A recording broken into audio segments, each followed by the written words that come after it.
Hello, I am Derek. This is the MASH Recovery Bible Study. Thank you so much for joining us. Today we are going to talk about, in my opinion, potentially the craziest Bible verse there is, and that's found in the New Testament. It is 1 Peter chapter 3, verse 19, and we'll look at that whole context as well. But it says in 1 Peter 3:19,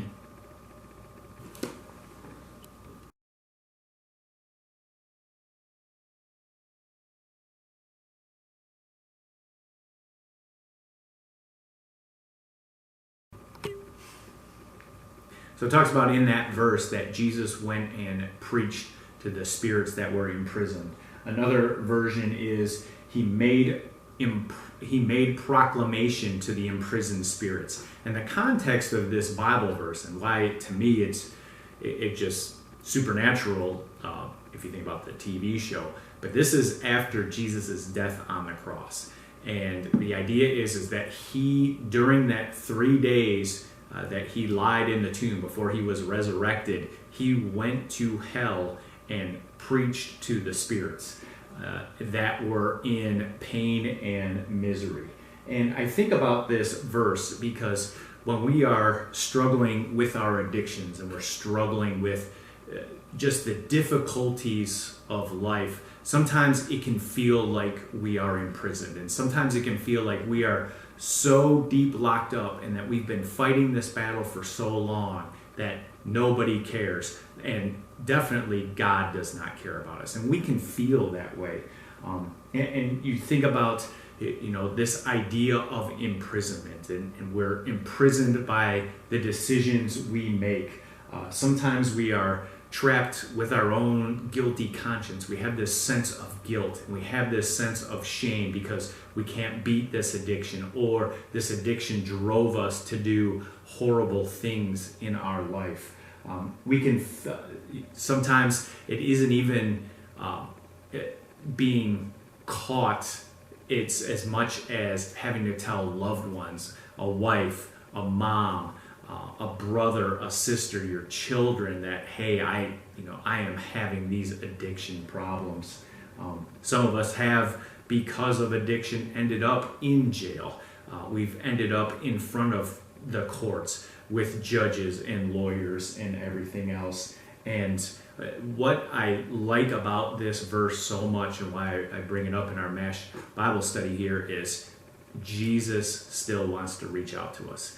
In the context of this verse, these souls that were imprisoned in hell that Jesus went to talk to actually go all the way back to Genesis chapter 6 and Noah while he was building the ark. And what's interesting is if you go back and look at those verses, the world was so corrupt that no one could do anything right. That's how bad humanity had gotten. They had gotten to a point where every relationship was all about greed, selfishness, and violence. And that was the reason for the flood. So these people that died because of their greed and selfishness and violence, Jesus reached out to. Thousands of years later, he still remembered them and reached out for their souls.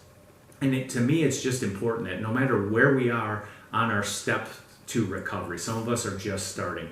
Some of us have been doing this a long time. Some of us have been doing it for a long time, but it feels like we're starting all over again and again and again as we have fallbacks in our life. But Jesus is still there to reach out to us and to help us. And one of the things that I love about the Bible, and I mentioned it in the last video, is the reason why I believe in Christ and I am a Christian is because this Bible doesn't sugarcoat anything, and it doesn't promise any fantasy, fairy tale endings or anything like that. And I kind of cringe when people talk about, the Bible, it's the guidelines, it's the path to follow, it's the rule book. What I see when I look at the Bible is 2,000, 3,000 years of stories of people just like you and I that had struggles. And in their struggles, they ended up relying on their faith and crying out to God, and God was able to save them. And we see that same story, different circumstances, different parts of lands over 3,000 years, but we see that same story work over and over and over again. I was in misery, I cried out, God saved me. And one of the places, you can find it all over the Bible, but one of the places that you can look at is the Psalms. You can look at, I was just flipping through real quick, Psalm 56, verses 1 through 3, Psalm 63, 1. But the one that really caught my eye was Psalm 88.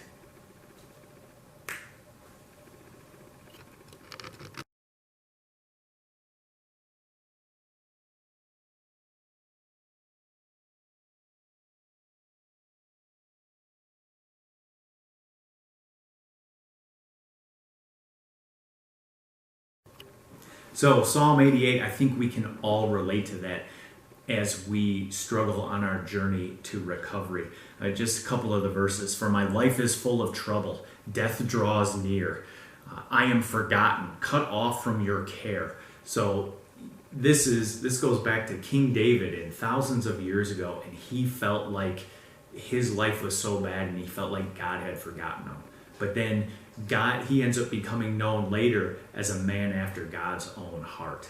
So he was able to find a way through this with his faith. And just like whether it's King David, whether it's the spirits of old, God cares about us. And if Jesus cares so much for our souls that he will travel to hell to minister to the spirits in prison there, how much more does he want to help us in our lives? How much more does he want to help us on our journey to recovery? How much power does he have to give us the strength to help us through? When I think about this idea, this 1 Peter chapter 3, verse 19 story, Bible verse about the spirits being imprisoned in hell, I think about Lord of the Rings. And at the end of the first movie, near the end of the first movie, there's Gandalf, and he's on the bridge, and they're trying to escape from Mordor, and he slams his staff down, "You shall not pass," and the Balrog, the big fiery demon, is trying to defeat all the companions and everything else, and the bridge ends up breaking, and Gandalf and the fire demon end up falling down this pit, and there's the great line of "Flee, you fools," or whatever he says. "Fly, you fools." But, and I think about that. And then the companions go on, that movie ends, and then the second movie comes out. And I remember, it was like 1 year later, and we went to the theater to see it, and it starts with Gandalf still falling. And you just wonder, how far can he fall? How far can he fall down? And he's tangled up with this Balrog, this fiery demon, and they're falling and they're hitting off of rocks and everything's crumbling and everything else. And what a great analogy sometimes for our life when it spins out of control because of addiction, because of our codependent relationships. And it can just feel like we're completely out of control and we are so far from the world and we're so far from any help. But then if you think about later on, Gandalf recovers from that and he ends up being rejoined with the companions, Frodo and the hobbits and everything else, and he is now Gandalf the White. So there is a purpose. God can find a way to make good out of all of our struggles in our life. It mentions in that chapter 3, that 1 Peter chapter 3, and it talks about those spirits being in prison, and it talks about baptism, it talks about Noah and the flood and that great cleansing. And it wasn't a washing of the body, but it was a way to clean conscience. Make sure you take a look at that verse. It was a way to clean the conscience of all the people, to change that guilt and shame in our minds so that we could be in right relationship with God again. So the hope, we know that recovery is a tough journey. All of us that are going through it know that, sometimes it feels like one step forward and 47 steps backwards, and sometimes it feels like as we have one slip and all the progress we made is lost, and we're in a pit worse than we ever were before. But there is hope and there is a promise, and that's 2 Peter 1:4. And it says, share divine nature. We can share in God's divine nature to escape the world's corruption caused by human desire. So there's a great hope there that this is part of God's plan, that God has an answer for us, and that it is through His power, His divine nature that we can share in, that we can escape the problems that we have because of our own human desire. And the one verse I definitely want to look at as we finish up here, 2 Peter chapter 1, verses 6 through 7.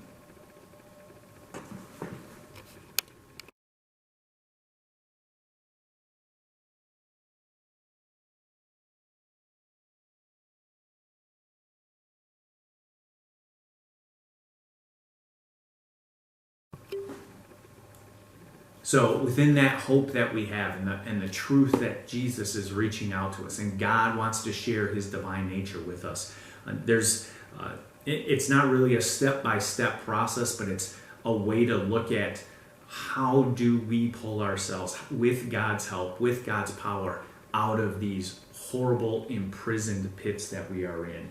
And it talks about that we can have faith. And with that faith, we develop knowledge. And knowledge, self-control, patience. With patience leads to godliness. Godliness leads to brotherly, sisterly affection. And finally, to love. And so it's this idea that we don't just sit in the ground and say, Jesus, when are you coming? Jesus, when are you coming? When are you saving me from this addiction? But we can do things. We can learn more about our problems. We can learn about our triggers. We can manage our life in a way to stay away from those triggers and to recognize those triggers when they are happening, so that we don't go back to our addictions. We don't go back to our codependent relationships, but we recognize them for what they are. And then by praying, by reaching out, by using God's nature, we will gain more self-control. But I think the key to it is brotherly, sisterly affection and love.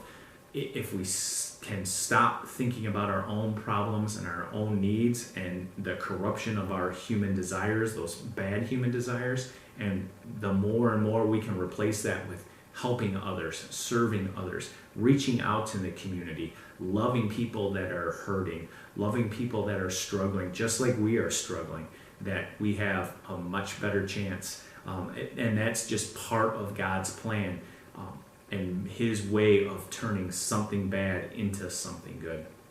Thank you so much. Again, we like to use, just because of the helps and everything else, the Life Recovery Bible, and give us an email address, or respond to the email address that we'll post up here. Give us your address if you would like a copy of that. We will get one out to you in the mail. And of course, we're always available for you to give us a call.